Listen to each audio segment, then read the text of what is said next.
Hi everyone, I did my next reading for my John Maxwell, and today is day 3 of this chapter. It's the law of solid ground.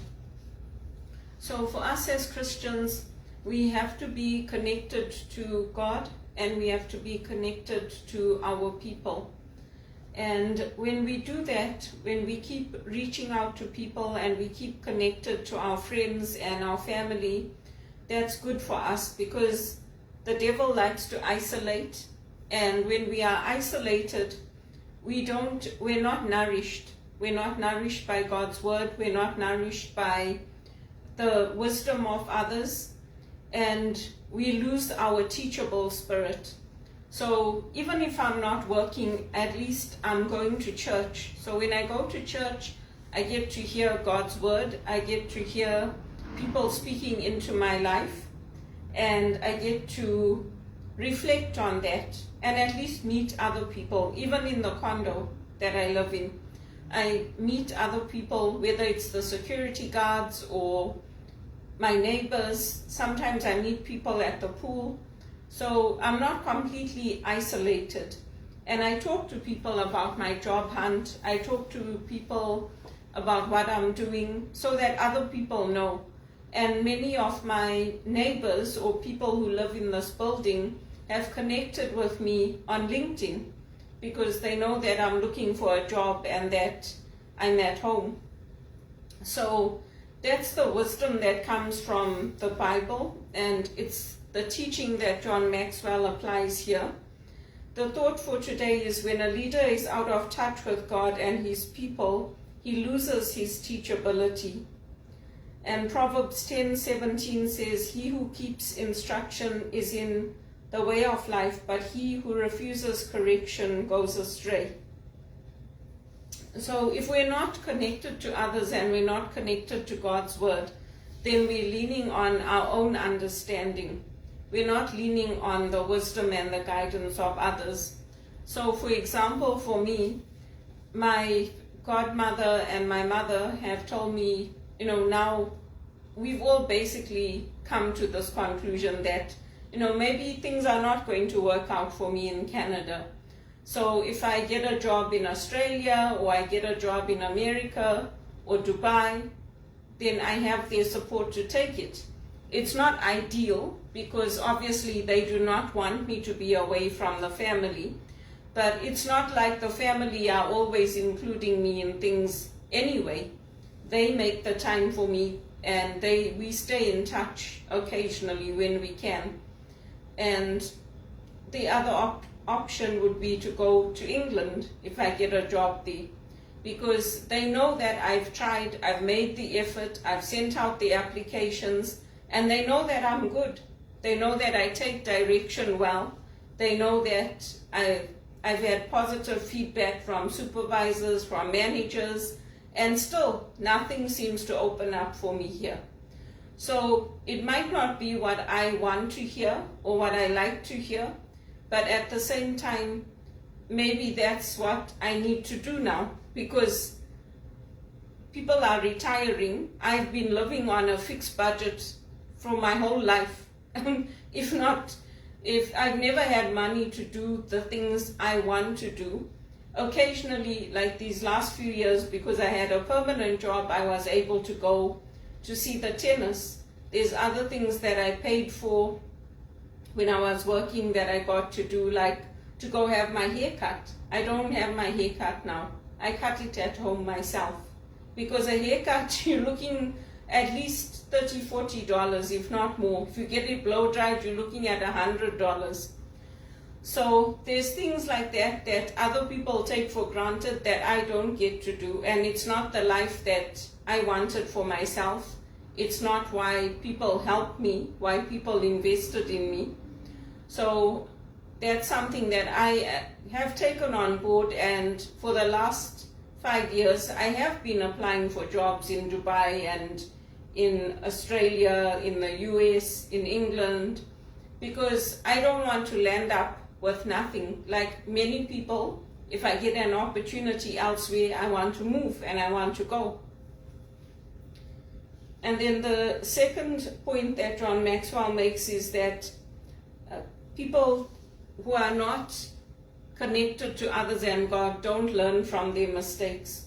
So they don't admit when they made a mistake, and they don't profit from it. In any job that we have, we make mistakes, but we have to learn from those mistakes, correct them, and then adjust. And that's how we get to the top. If you look at the tennis players, I love tennis, I love swimming. They have coaches around them, and they have people that guide them, that help them to say, okay, this is what you did. If you do this way, then next time you might be better on this point. And it's the same thing with me in my jobs. If I'm given direction, I take it and I change what I do. So if I'm not getting the support I need in one area with the sporting, then I'm obviously going to look at other tennis players. For a long time I supported Roger Federer, but I didn't get the support I wanted in return. So I stopped supporting him. And I support other tennis players now. He's retired anyway. They all seem to go into modeling after they retire. It's quite strange. But anyway, I don't really keep up with his stuff anymore. I thought he would come to Toronto. He went to Vancouver. And other people got the support. So I do what I can and what brings me rewards for my life, as well as other people. I'm not just doing it for the sake of benefiting other people. I'm also getting something from it. It's the same thing with the One Campaign work that I do. We rise by lifting others. So all those women that are coming up, their voices are also being heard. Their voices are also being taken seriously. And as they come up, they'll change things in their communities with the One Campaign. The same way that we change things here in Canada. Right now we're focusing on Africa, but there's been other campaigns where we focused on other things. There's been times we focused on India, or we focused on malnutrition, on poverty being sexist. And we haven't focused specifically on one place, but Africa's always had that connection. And because I was born there, in Zimbabwe, I feel for the country and I feel for the people that are still there, and I want others to have the opportunities I had and even better than me. I love Zimbabwe because it doesn't matter if they send 2 people or 50 people to the Olympics, they compete. Despite all their challenges, they compete. There's also with I pay attention to some of the things that are happening, and I'm so happy that that journalist Evan was brought home to America. Like many people, I tweeted to President Biden and I asked if they could bring him home. Because when you look at how those trials are run, to me, it's people are treated like animals. You're in this box, and it's got glass in the front, and you're sitting there and you're listening to them, and then they give you the sentence. So, you know, I pay attention to the journalists because I like journalists, and I like to follow different stories. So I was happy to see that. I watched the CBC, the National, yesterday, and I watched them all coming down from the planes and being reunited with their teams, their families, their friends. So that brings me a lot of satisfaction. I enjoy seeing that. So I'm getting something out of it. It's making me feel good to do that. And then John Maxwell also says that if we can't implement the necessary changes in our lives, we won't be able to improve ourselves and our situations. So it takes strength of character to do that, which again Samson did not have. And Samson was not proactive, he was very reactive.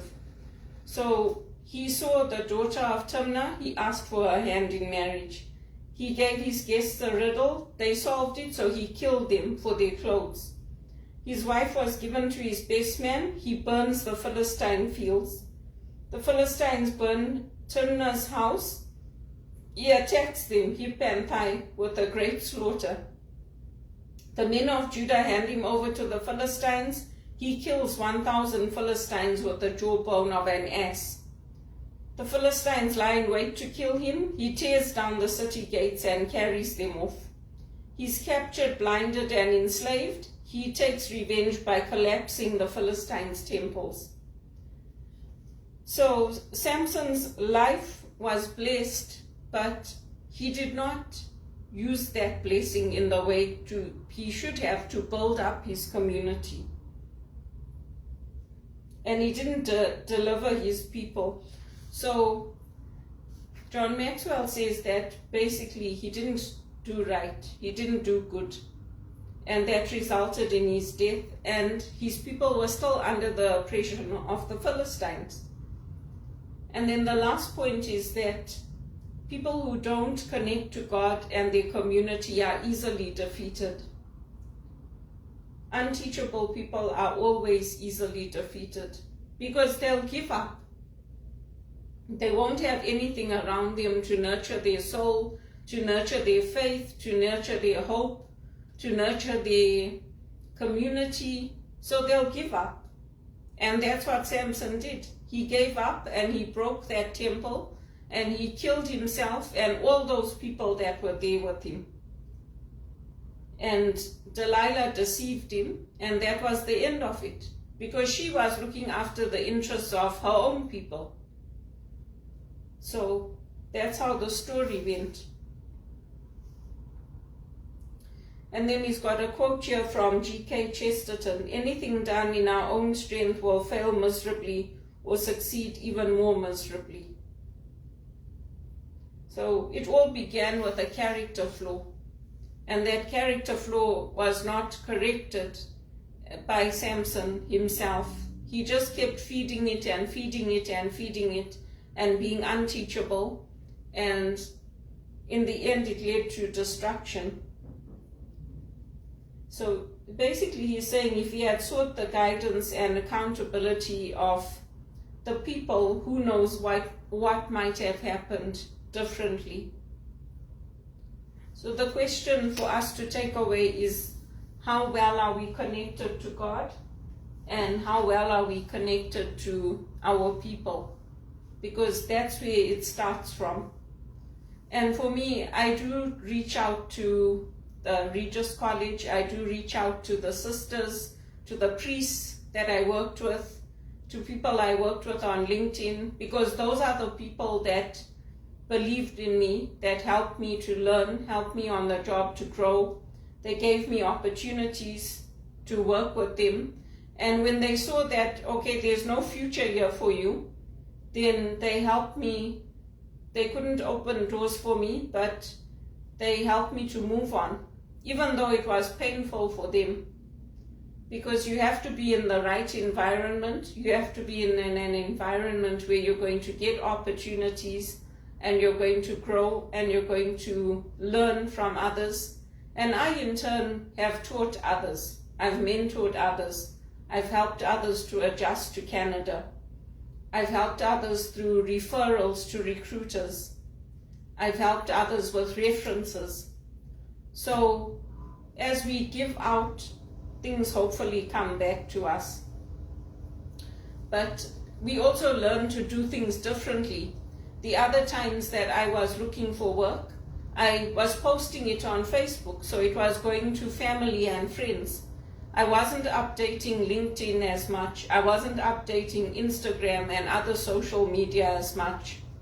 So now I'm trying to use all the different sources available to get work, aside from checking recruiters' websites every day, calling them, touching base with them, making sure they know I'm available. I check company websites, I put out applications, and it's a long process because most times you have to do a cover letter, and then you have to speak to your experiences and what you did and how you helped the company. So that's my journey, and that's where I am at. And people say if you keep doing the right things, you should get the right result. So hopefully this is going to lead to good things for me, because really and truly this living off debt and living off continuous debt is not my dream goal. It's not my dream life. So I am a dreamer. I've always done things on my own. I've always believed in my dreams and what I want to achieve and what I want to accomplish. And that's the other thing John Maxwell says. You have to believe in yourself and you have to invest in yourself, because other people don't care about you. They've got their own life, they've got their own problems, they care to a certain extent. But if you don't invest in yourself, you don't take care of your appearance, you don't take care of your hygiene, you don't take care of what you're putting into your mind, your body, your spirit, then other people don't care. As long as they're living their best life, that's what they care about. And making sure they have the best opportunities. They don't care if you're included at a party or not. They don't care if you are left alone and by yourself, because they've got their own families and they've got their own friends. They don't care if you get hurt. So we also have to protect ourselves a little bit. I mean, in the Christian tradition, we do correct others and we do guide others, and that's how people grow. But if people don't want to listen, and if people want to be like Samson and keep doing what Samson did, then we also can't keep hurting ourselves and putting our lives into jeopardy. So that's how we can learn from the Bible stories, and that's how we can use the John Maxwell. So I hope that helped you, and if you do hear of any jobs for me in administration, in HR, something that's going to be less stressful for me, and it's also going to allow me to use my skills, by all means contact me, let me know. And also for speaking engagements or setting up workshops, if I can do it and I can help with the John Maxwell, I'm willing to do it. I'm also looking for paid opportunities, because everybody gets paid. Even when the sisters and the priests and that go out, it's not done for free. There's a donation given to the church. And most of the time, the Indian priests were telling me the flights will get paid for, and they'll be given board and lodging. They'll be given the food, and everything will be covered. So I'm also looking for that for myself, and I'm looking to build on it, what I've done, and to continue to develop my skills so that I can also reach my full potential.